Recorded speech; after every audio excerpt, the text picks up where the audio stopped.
Kumusta mga kanoysi? Welcome back sa ating YouTube channel, Pilipinoysi. So, ngayong araw, another update naman tayo about politika ng ating bansa. So, ang video to is mula naman kay Trending Pinas News. So, meron ito pamagat na kakapasok lang kay Yari na di kinaya ang biglang pagtanggal sa kanya sa waist. So, tingnan natin kung ano yung nakapalob sa video to para din kaya na natin bahalang kumusga. No? So, bago natin simulan, Trending Pinas News, supportahan nyo yan. Tapos, syempre, kung trip nyo ng mga ganitong reaction video kasi mga manood, huwag nyo rin kalimutang supportahan yung YouTube channel natin, Pilipinoysi. So mga kanoysi, hindi na natin ito patataglin pa. Simulan na natin baka agawin pa ng China. Ayan na pabagat ng video ito, kakapasok lang kay Yari na di kinaya ang biglang pagtanggal sa kanya sa pwesto. So alam naman natin na die hard din talaga to sa mga Dutertes, diba? So Trending Pinas News, Pilipinoysi, like, comment, share, subscribe. Start. Trending, maligayang pagbabalik sa aking YouTube channel. Ito na naman ang latest update ngayon. Grabe, Cayetano kumalag sa Senado. Si Bacdin di umano dapat sa pwesto ang mga pabida sa Senado. Ayon sa nakalap nating impormasyon, kumasa si Senator Alan Cayetano matapos lumabas ang balita na may arrest warrant na si Bato mula sa ICC. Nanawagan pa si Cayetano sa kanyang kapwa senador na itaguyod ang pagiging patas at pantay na pagtrato sa kanyang kasamahan sa minorya na si Senador Bato de la Rosa. Aniyan. Wow, ito na naman sila. Nananawagan na naman sila ng pantay na pagtingin. Pero dati, walang pantay na pagtingin. Dapat sila lang masunod. Sila yung admin eh. Pero ngayon na naipit na sila. Bigyan nyo kami ng pantay na pagtingin. Ng tokwa yan. Desisyon na ang ICC na maglabas ng arrest warrant laban kay Bato kasabay ng pagsabi na wala dapat kinikiligan sa pagpapatupad ng proseso sa batas. Tinaligan naman ni Leila de Lima ang mga naging pahayag ni Cayetano. Sinabi ni de Lima na dapat arestuhin din ng ICC si Cayetano dahil sa pagprotekta nito sa mga Duterte at Nako. at panuorin ang buong detalye. Pwede din ba yan? Sana pwede yan arestuhin ng ICC dahil pinoprotektahan mo yung yung mga sangkot din. Kung pwede yun, marami. Baka masali si Aimee. Si Robin. Diyos ko. Si Alan Peter Cayetano, grabing pagka-ipokrito nito. Grabing pagka-ipokrito nito. Ang tinutukoy ko, yung paglabas ng arrest warrant di umano laban kay Bato. Yung in-announce ni Ombudsman Boying Rimulya na di umano'y mayroon ng arrest warrant kay Bato, ang International Criminal Court. Ngayon, si Cayetano naglabas ng statement. Mahaba yung statement niya.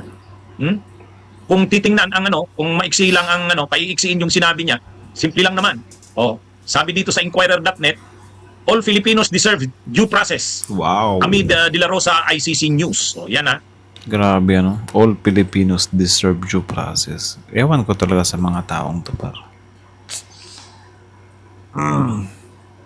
Okay lang sana kung pinanawagan nyo yung due process na yan na hindi din siya related doon sa mga cases na isinampa sa mga yan na about sa crime against humanity.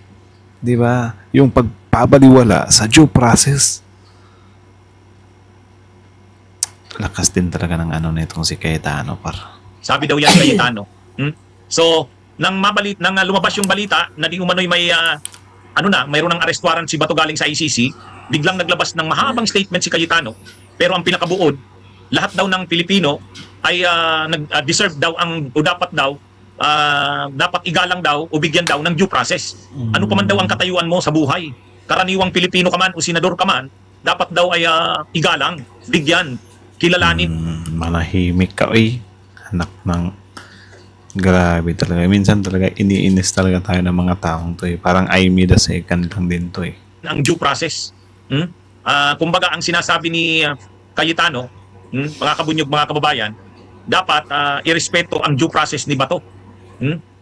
Kahit na mayroon ng ICC arrest warrant, irespeto daw ang due process. Bakit sinasabi nating ipokrito itong si Cayetano? Sobra. May alam naman natin na ang kaso ni Bato at ni Digong Duterte na mga amo ni Cayetano ay dahil sa hindi nila kinilala, hindi nila nirespeto ang due process. Tama. Ay di ba yung mga pagpatay sa war on drugs ni Duterte, ano ang nangyari doon? Wala nang mga due process. Tama. Basta't linagay ka doon sa listahan ng di umano'y pinaghihinalaan na adik, gumagamit ng droga, wala nang tsansa sa'yo na magpaliwanag ka, pipinsahan mo ang sarili mo. Wala na ring mga... Okay lang sana kung yung mga hindi na-serve ng due process na yun is nakulong lang para pwede pa siyang i-reverse. Kaso pinagchuchugi yung iba Di ba? Pinagchuchugi par. Wala nang buyback. Hindi na maipapalik. Di ba? Kaya sobrang nakaka-cringe kung iisipin na mula mismo sa mga taong to, di ba? Na yung pang-aabuso sa human rights is sila yung umiiyak about about human. Wait lang, natawa ako kasi may mga kasi dito eh. May mga comment kasi dito. Yung isa kasi nag-comment. Sabi niya, kung ayaw magpahuli, di man laban na lang siya. Gagi yun par. Parang parang ina-advise niya si Bato na machugi anak ng toko. Natawa lang ako sa comment na yun. Notice na ipapaalam pa sa'yo. Wala yun. Hindi sila binigyan ng due process. Ang malala pa, pinatay. Pinatay. Yung iba, halimbawa yung tinanggap ng mga pulis na 6,000, nanlaban daw. Wala rin namang patunay na nanlaban. Wala rin patunay na nanlaban. Pinalabas lang na nanlaban. Mayroon din sigurong ilan nanlaban. Pero sabi nga nung broadcast journalist, yung host ng Al Jazeera, nang ini-interview si Cayetano, DFA secretary siya noon, in-interview si Cayetano ng Al Jazeera, anong tanong sa kanya? Ibig niyo pong sabihin, kung sa wikang Tagalog o Pilipino, ibig niyo pongsabihin, yung 6,000 na yun na napatay na sinasabi ng mga pulis sa kanilang drug war operations ay lahat ng laban? Ang sagot ni Cayetano, yes. Imagine niyo yan. Nang taas ang diba? Sobrang certain, sobrang sure niya na yung 6,000 na yun nanlaban. Kahit ikaw par, kung iisipin mo par, yung nanlaban naman kasi, situational yan. Diba? Like for example, yung iba kasi, parang mali yung pagkakabungad ng raid. Diba? Siguro yung raid is late ng nakandak or yung raid niya is parang nabulabog, something like that, or hindi na plano ng maigi. Kaya nagkabukuhan agad. Diba? Enkwentro agad. Yung iba naman, bago pa magkaroon ng enkwentro, nauunahan na kasi nila. Kumbaga well planned. So, sige, sabihin na natin na yung iba talaga nakakahawak pa agad ng mga armas nila. Pero yung 6,000 par, diba? Yung 6,000 like lahat talaga. Tsaka nakakatawa pa dyan, lahat talaga yung 6,000 na yun, may mga bing-bing pa. Tsaka yun nga, syempre, sa mga record nila, or kasi, diba, pagpapaliwanagin pa yan sila kung paanong ng laban or whatsoever. Baka makikita mo dun sa pare-parehas lang yung yung script nila na ito sir, ito yung ginawa niya, bumunot siya, sinabihan namin siya ng freeze, tapos bumunot siya ng laban, then binaril namin, something like that. Diba? Sobrang napaka-rare lang kasi yan. Siguro kung mga 200, okay ba yon? Parang kapanipaniwala yun. Diba? Na mga umabot ng 200 yung nanlaban talaga. Pero yung 6,000 parang dito dito papasok yung yung sinabi ni FPRD talaga na encourage din to fight. And then yun nga pwede din na for example nanlaban talaga yung 6,000 na yun. Pero parang unfair naman yung party, di ba, na encourage them to fight. Ibig sabihin parang pinilit nyo or talaga pinush nyo na manlaban yung mga tao na supposed to be, dapat hindi. Diba? Yung ganyan. Tumaas ang kilay ng host ng Al Jazeera nung ini-interview si Cayetano. Ibig mong sabihin, lahat ng 6,000 na yun na sinasabi ng pulis na namatay sa lehitimong mga operations ng pulis, lahat yun ang laban. Ay mas malala pa, yung talagang pinatay ng mga riding in tandem, nung mga death squads, nung pinatay ng mga vigilante, hindi talaga binigyan ng due process. Simpleng suspitsya lang na ikaw ay addict. Simpleng suspitsya lang na ikaw ay involved sa drugs. Kahit hindi pa nga mga drug lords. Yung mga drug lords nga, yung mga talagang malalaking isda, hindi naman kalibre. Pero yung mga karaniwang mamamayan, pinagkaitan ng due process. Tapos hito ngayon, si Cayetano, na nung panahon ay DFA secretary, pinagtatanggol yung war on drugs ni Duterte.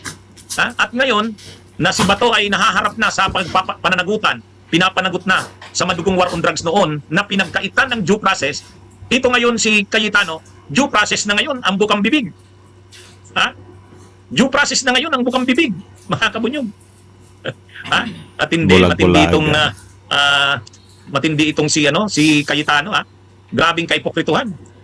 Kung Tsaka itong si Cayetano, bakit niya ba pinoprotektahan si Bato? Sobrang tapang naman ni Senator Bato eh.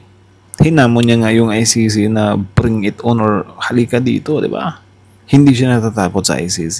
Hindi dapat protektahan yan eh. Di ba? Ano yan, minamaliit mo? Dating PNP chief yan, oh. Hindi takot yan. Binibaby niyo naman. Yun nga lang si Senator Bato din kasi nag-ano ng TRO eh. kung hindi kaipokrituhan yan, ano bang matatawag natin dyan? O di ba kaipokrituhan yan? Ipokrito talaga. Nung panahon na kayo ang nagpapatupad ng war on drugs, wala kayong nirespetong due process. Tama. Kaya nga extrajudicial killings. Ibig sabihin, hindi dumaan sa judicial processes, extrajudicial, EJ case. Tapos ngayon, gusto nyo, ang lahat sa kanila ngayon, gusto nila idaan sa proseso, idaan sa korte, judicial. Kahit yung sinasabi nila Boying Rimulya at sa ni Bersamin, na dapat daw dumaan na si Bato sa extradition process ng korte. Ayun, judicial process. So lahat sila ngayon, judicial process. Gusto nilang bigyan si Bato ng judicial process. Wow. Judicial due process. Pero, yun nga kasi, yung CFPRD naman, parang na-shortcut nga naman yun. Pero I think mas maganda kasi sana, di ba, kay Bato. Kasi I think hindi naman, ewan ko kung para sa inyo, deserve ng mga taong to na mabigyan talaga ng due process. Pero, siguro, kung hindi na impluwensya ng kapangyarihan, di ba, hindi na dadaan sa politika. Kasi, imposibleng hindi madaan sa politika pa rin. Kasi kita nyo naman, wala pa dito yung yung warrant ni Bato, hindi pa siniserve talaga kasi balita natin meron nang warrant si Bato, 'di ba? Hindi pa nga siniserve, pinoprotektahan na ng mga kapwa senador. 'Di ba? So yung pinanawagan nila na dapat bigyan daw ng due process si Senator Bato kasi karapatan niya 'yon. Parang I think hindi na siya hindi na siya totally magme-make sense kung pipersonalin niyo din naman ipoprotect mo siya kasi kasamahan nyo siya as a senator. Ka-block nyo siya as a senator. Diba? Siguro kung hindi kayo mangingialam dyan, baka pwede pang idaan sa due process talaga. Pero kung ganyan na biglang mag-o-object lang din kayo, gaya yung ginawa nyo dun sa impeachment ni VP Sara, edi wag na lang. Diba? Kasi parang gagamitin nyo lang yung mga kapangyarihan nyo dyan eh. Tapos yun nga, parang na lang din nila yan. Parang kabayaran na lang din ang kasalanan nila. Kasi aware naman sila eh. Na may kasalanan talaga sila doon. Sa parang inaano nila yung mga tao. Ini-encourage to fight pa yung iba. Diba? Tulong nyo na lang yun sa mga kaluluwa talaga nila. Diba? Na kahit pa paano man lang. Diba? Halimbawa ngayon, si FPRD, di natin alam kung nagre-repent na ba talaga yun sa doon sa Hague. Diba? Kung nagre-repent siya, mas mabuti sa kaluluwa niya yun. Pero kung hindi, bahala siya sa buhay niya. Ganon din kay Duterte. Mabuti nga si Duterte, binibigyan ng due process ng International Criminal Court. Ang tindi nga ng binibigay na due process kay Duterte. Kahit pa nga makonvict si Duterte sa ICC, wala namang death penalty doon. Yang pinagkait nila sa mga biktima nila sa war on drugs, due process. At ito ngayon yung kanilang bukang bibig, due process. Ang tindi ng kaipokrituhan mo, hypocrisy talaga. Dapat daw masunod ang rule of law. Sinunod nyo ba yung rule of law? Yung war on drugs ni Duterte? Ang laging bukang bibig nyo noon, tama lang naman na mamatay. Tama lang na naman na mamatay yung mga kriminal, yung mga addict na yan. Pero sobrang playing safe niya ni Cayetano sa part na yan. Or meron ba siyang meron ba siyang tawag dyan? Kinalaman or pwede ba siyang or connection about sa EJK na yon or sa war on drugs na FPRD? Kasi parang wala siya, parang si Bongo lang, si Bato, tapos si FPRD, si BP Sara. Playing safe siya. 'Di ba? Kaya minsan naisip mo rin, kung playing safe ka na nga rin, hindi mo ginagawa sa sarili mo, hindi ka nakisali, aware ka rin sa sarili mo. Siguro, 'di ba? Na, yari ako dito, human rights naman talaga to. Hindi ako makikialam dito, lagot ako dito after ng administration. Pwedeng yan yung nasa isip niya. Kasi bakit hindi siya hands-on? Diba? Bakit sila Bato lang, sila Bongo lang? Or I don't know. Kaya na natin bahalang humusga. Yung iniisip daw yung pagkamatay ng mga adik na yan. Samantalang marami yung biniktima. Paano naman yung kanilang mga biniktima? Diba? Ganun yung bukang bibig nila. O ngayon, na mayroong International Criminal Court na nagpapanagot kay Bato, ang bukang bibig ngayon ni Cayetano, due process. Wow! Ang tindi mo, Cayetano. Ha? Kaya ano to yan sabi ni Cayetano, all Filipinos deserve due process. Wow! Ha? Pero nung tinatanong siya nung Al Jazeera, ibig mong sabihin, binigyan ng due process yung mga namatay na yon? Talagang lahat nagbatay, yung sinabi ng pulis na napatay nila sa legitimate drug war operations na 6,000, ibig mong sabihin, lahat ng laban yun? Ang yapang ng sagot ni Cayetano noon, kasi sila pang nasa gobyerno noon, sabi niya, yes!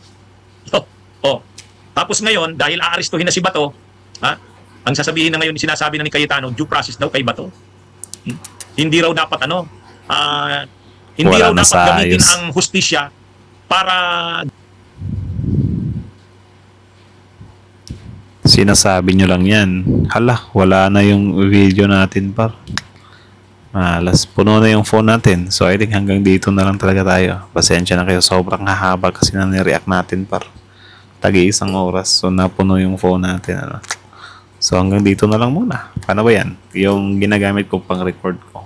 Cellphone lang kasi ito. So napuno siya. So that's it. So again, ang video ito is mula kay Trending Pinas News. Supportahan nyo yan. Original video link in the description box below. Panoorin nyo rin, subscribe nyo rin. And courtesy na rin kay Atty. Enzo Recto. And syempre, bago nyo iwan yung YouTube channel natin, Pilipinas, like, comment, share, subscribe. So kita nyo naman yun about hypocrisy of Senator Alan Peter Cayetano 10K. 10K to hindi pa nakakalimutan ng mga kababayan natin yung pangako niyang 10K. Sobrang daming sakuna na yung nagdumaan. Wala pa rin yung 10K. Diba?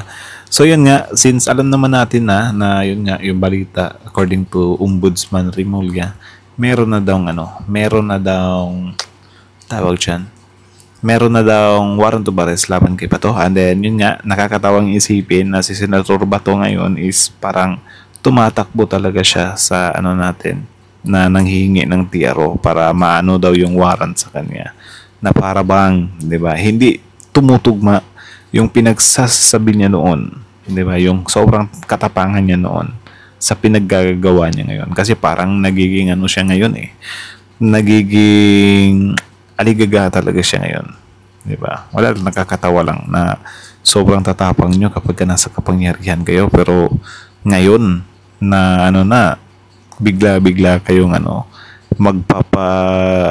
magpapatulong, 'di ba? Which is yun nga, hindi na siya talaga, or ewan ko kung nag-grant pa yung TRO niya, pero yun nga, parang may mga nakikita kasi ako na mahihirapan siya sa part na yan, 'di ba? Especially ngayon yung admin is parang hindi siya pinoprotektahan, hindi siya tinotolerate. I think yan yung tamang word. Hindi siya tinotolerate ng admin, di ba? So, kung meron kang kasalanan, need mong panagutan yan. Pero meron din naman ako nakita na, di ba, parang ni-request ng mga senador natin, sila Cayetano ata yun, na sana next time kung merong susunod na hahainan ng warrant, yung ICC, is idaan muna dito sa korte. Is parang meron ako nakita doon na parang siguro yung mangyayari kay Bato, magiging kagaya din siya kay FPRD pa rin, kasi yung mga cases daw kasi nila Bato is hindi pa siya hindi ba umuusad yun, or hindi siya na talaga na masunod na.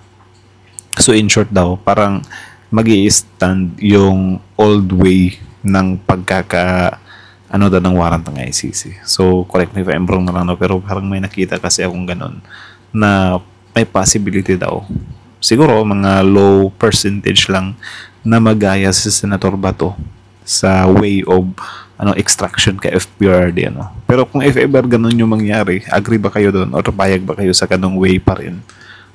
'Di ba? Comment down below. Kasi syempre yung mga DDS lang naman yung ayaw talaga,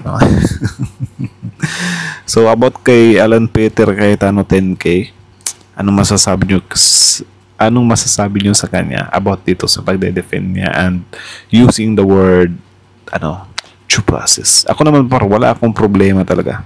Okay lang talaga sa akin yung due process, kasi baka due process din ako. Pero sobrang pangit pakinggan na sa mga taong to mismo galing, 'di ba? Ika nga ni Atty. Enzo Recto, the hypocrisy. Kasi sobrang hipokrito talaga kapag ganyan yung mindset mo, na abusihin mo yung kapangyarihan mo. Tapos kapag ikaw na yung may ipit, biglang gagamitin mo na paawa effect. 'Di ba? Gagamitin mo yung word na yun na minsan mo rin nilabag. Hypocrisy talaga. 'Di ba? So that's it. Trending Pinas News, Philippine IC. Attorney Enzo Recto. Like, comment, share, subscribe. Philippine IC's